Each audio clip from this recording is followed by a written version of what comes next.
Hello everyone, welcome to UGC NET Political Science classes by Drishti IAS. I'm Dr. Ashwati. As you know that in the last class we dealt with a political thinker Thomas Hobbes, and we are dealing with the unit number 2, that is political thought. Okay. Now, like Thomas Hobbes was also English philosopher, same with that of today's thinker, that is John Stuart Mill. He is famously known as J.S. Mill. He was also a very famous English philosopher. John Stuart Mill, very important thinker from the perspective of our examination. Why? Many questions, like repeatedly in various UGC NET examinations, you have got questions related to J.S. Mill. Either they have asked about his books, his ideas, or like his theory of how he has criticized Jeremy Bentham's utilitarianism, and many more areas were covered. So it is very important for students to look up to this thinker. Very important one. Recently we know that like various new thinkers were also added, but yes, like it is not necessary that you will be getting questions from there repeatedly, but J.S. Mill is a very important political thinker. They may ask like chronology based question also, they may ask about his ideas, they may also ask about like, you know, some statements will be given and you have to say which one is the correct, right? So here it is very important to read about John Stuart Mill. Who was John Stuart Mill? He was an English philosopher, as I mentioned in the beginning of the class. He was born in 1806 in London, and he was the oldest son of the Scottish historian James Mill, very important thinker. James Mill has also written about India and very famous thinker from the perspective of Indology. His education was supervised by his father and by his father's friend Jeremy Bentham. If you remember, Jeremy Bentham gave the idea of utilitarianism, where he talked about the greatest happiness of the greatest number. Obviously, it had a majoritarian connotation. From 1865 to 1868, J.S. Mill, John Stuart Mill was a member of the British Parliament. And in 1851, J.S. Mill married his very long-term love Harriet Taylor at a very later age. The most important element about J.S. Mill is that he actually was, right from his very childhood, he was actually exposed to education and academics. He was excelled in various languages. He received home tutorship as well. So in a way, we can understand that two people actually influenced his life in a very, what we say, in a very significant manner. First one was his father, and second one was his father's friend, Jeremy Bentham. So don't forget Jeremy Bentham's name as well as James Mill, his father. Major works, very important students. You have to understand and memorize these books written by J.S. Mill in a chronological order. So the first one we can say, he has written many essays also, but I have taken out the major works of J.S. Mill. First one is the A System of Logic. This was published in 1843. Just think, he was born in 1806. And A System of Logic, why I mentioned about the day, like the year of his birth, it is because you get some kind of an idea that, okay, this, like, you know, you can understand it like that. After some 30 plus years, he publishes for like this work, A System of Logic, 1843. Second work is Principles of Political Economy, published in 1848. On Liberty, very important publication, published in 1859. Considerations on Representative Government, he published in 1861. Utilitarianism, where he has criticized Jeremy Bentham, because Jeremy Bentham talked about the quantitative way, and he actually pressed on the qualitative nature of happiness or whatsoever, okay, about different types of pleasures that we have. So, utilitarianism, published in 1863.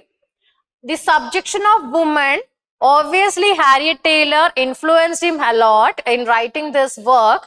The Subjection of Woman, where he spoke about giving voting rights to women, and he believed that if you keep women without their rights and without their freedoms, it is actually not going to do any sort of good to the society. He believed that women require rights, freedoms and various other aspects just equal to that of men, so that only we can have a very good society. So from here you can understand that J.S. Mill also gave, like earlier we have this thinker called Mary Wollstonecraft was also there.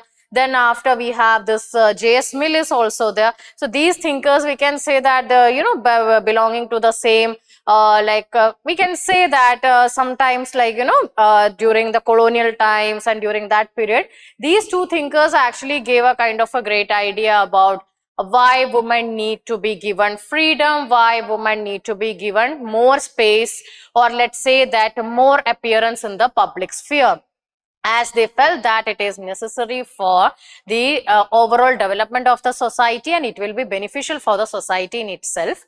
And let me tell you one more thing that I need to add here is that J.S. Mill belongs to the classical liberalism period, because when there is a difference, there is a transition also that I will be talking in this class. So the Subjection of Women, published in 1869, autobiography, wrote in 1873, 3 essays on religion he wrote in 1874. These were published posthumously. Please read, learn and memorize the works of these very famous the works of this famous thinker John Stuart Mill in a chronological order, because you will get, like in UGC NET examination, you get 2 to 4 types of questions. One is obviously the chronology based question. They may ask subjective statement analysis. They may ask like who said what. They may also ask about the book names and many other things. So you have a kind of a broader idea that pattern is like this. So you have to put information there in those patterns, then only you will be able to crack this examination. Subjective statement analysis, for that you have to be very thorough with the concepts that I have been repeating in various classes as well. It is very important that you need to have a clarification about concepts, whether like how classical liberalism turned to modern liberalism, the years in between, what were the influences. So this is the best way to prepare not only for UGC NET examination, this may be helpful for your other examinations where you have to choose political science as a subject, as well as for appearing for future interviews when you will be cracking your UGC NET examination. Okay. So these are the major works by J.S. Mill. Let's move further. On liberty, he spoke about 3 kinds. One is liberty of thought and expression. He believed that liberty is a very necessary feature for an overall development, development of the mental faculties and skills of an individual. Here you have to understand one thing, that these all thinkers, right from Hobbes, Locke, Rousseau and various other thinkers who came as the successors, they all placed a very important thrust on individual. Like we all are, this is a society, or let's say that this is a political community. We all are part of this as individualism. As we all are individuals, we all have entitlement to rights, liberties, equality and various other things. So it is very important that this liberty of thought and expression was considered as a very important element for an overall development of an individual according to J.S. Mill. Next one is liberty of action. Here he talked about 2 types of actions: self-regarding actions and other regarding actions, where state can make intervention. Here you can understand that this was a transition to the modern liberalism, like where state need to make an intervention. For self-regarding action, let's say that I am doing something. Let's say that whatever I am doing, okay, I am doing something, I am doing a painting or anything. So when I am painting, it is self-regarding action, it is going to affect me. Other regarding action is something like, let's say that what if my work impacts or it causes injury or it causes some sort of tension for others? Their state needs to make an intervention that is called other regarding action. Like my actions, if it is limited to mine, no one can actually intervene in my affairs. But if my actions cause harm or any problem to others, to other people, then the state need to make an intervention for the protection of the liberties of an individual, or individuals. The liberty of association. He believed that participation is very necessary. When you are living in a political community, you all need to be accountable to the state. For that, you need to participate. In his time, he was talking more in terms of electoral participation was necessary even for the persons, like, in earlier times, voting rights were highly limited. Those rights were only limited on the basis of education, property, and various other aspects were there. So he wanted to make certain amendments to the effect that you have to make it more, like, available to other persons as well. So 3 types of liberties he has spoken about, like, the liberty of thought and expression, liberty of action, liberty of association. For more information, you can read book by Shefali Jha as well, Western Political Thought. It's a very good classic work. And another book is also there by Subrata Mukherjee and Sushila Ramaswamy. Both books are enough for understanding about Western political thought. Some areas they have touched upon, like in your UGC syllabus, there are many other thinkers like Confucius, Hannah Arendt, Franz Fanon. For that, you have to read other books as well. Next, representative government. He was one among the first scholars who actually gave an idea about representative government.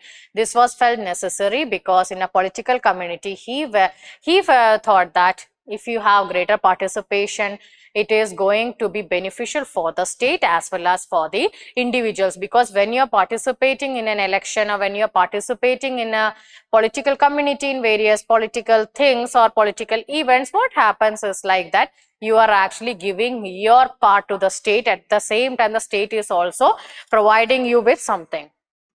Why there is need for government? According to J.S. Mill, it is for 2 reasons. According to J.S. Mill, to make use of the existing qualities and skills of the citizens to best serve their interest, to improve the moral, intellectual, and active qualities of these citizens. Now here you can understand that he was quite clear that by participating in a representative government, by choosing your representative, you are going to put your skill towards it. At the same time, the state will also be behaving in the same way. It is going to be in the interest of the people, and it will improve the moral, intellectual, and active qualities of the citizens. Now, let's say that when you are, when there is an election time and you find that various parties, they come up with their election manifestos, you understand their programs, as well as the party which is already in power, they may also say, they may highlight that, okay, while being in power, we have done this, they will start telling like, okay, so we will continue with the progress work if you choose us again. Now you can understand here that again and again we are actually getting some information like what state is doing and how the state is improving as well, what state, and if you are not happy with the regime in power, then you have the other options as well. So this is the importance of the representative government according to J.S. Mill. According to Shefali Jha, Mill's 2 principles of competence and participation can fulfill the 2 functions of protecting and educating the citizens. He believed that, J.S. Mill believed that it is very necessary that people need to be aware about their rights, about their liberties, and they need to participate. It is like a reciprocal one. When you are choosing the good government, automatically you will be getting good services. So he was very clear that time that it is very necessary that you will be getting protection, and it is a way of educating the citizens as well. They get to know about their ideas, like what the government is doing. They can check out the progress as well. So these are the very important points made by J.S. Mill in his work. He supported proportional representation basically, and he supported the Hare system of proportional representation for electing the deputies to the parliament. He criticized Jeremy Bentham's utilitarianism that spoke about greatest happiness of the greatest number. According to him, if all the mankind is of one opinion and one person is having another opinion, then that one person is having the capacity to silence the whole mankind. I'm just, I have paraphrased his statement. You can find it in any book about his idea about this, how he has criticized the utilitarianism of Jeremy Bentham. To him, it is the quality that we have to check out, not the quantity. It is not greatest happiness of the greatest number means that you are actually promoting majoritarian tendencies. To Mill, pleasures cannot be measured quantitatively. You have to understand, because pleasures are different kinds, so you have to understand them qualitatively. So this question was asked in UGC NET examination. Which of the following aspects have been defended by J.S. Mill? The rights of women and married women's property bill. These two areas were supported or defended by J.S. Mill, the rights of women and married women's property bill. And he criticized Bentham's utilitarianism, as well as he criticized patriarchy as well. So answer is A and C.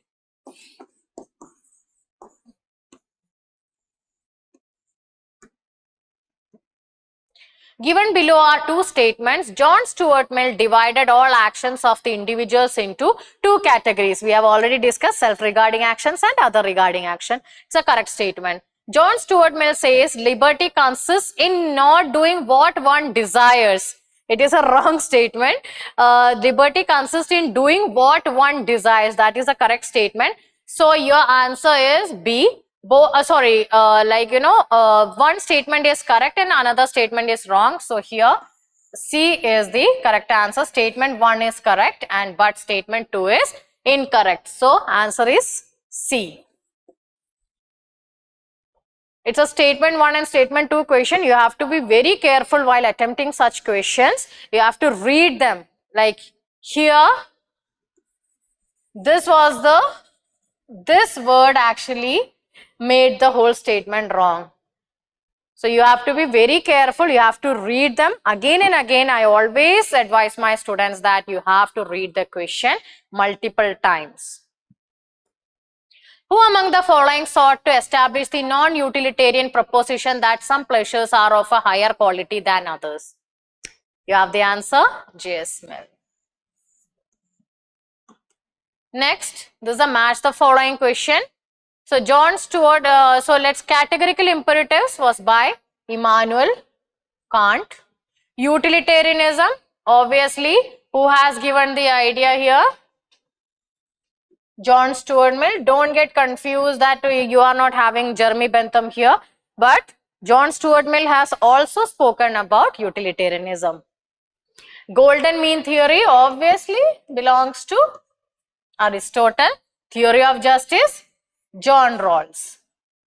So I am going to write it here. Categorical imperatives belongs to Immanuel Kant, so that is A. Utilitarianism belongs to John Stuart Mill, so you have B here. Golden mean, Aristotle, John Rawls, theory of justice. So students, that's all in this class. See you in another lecture. Bye.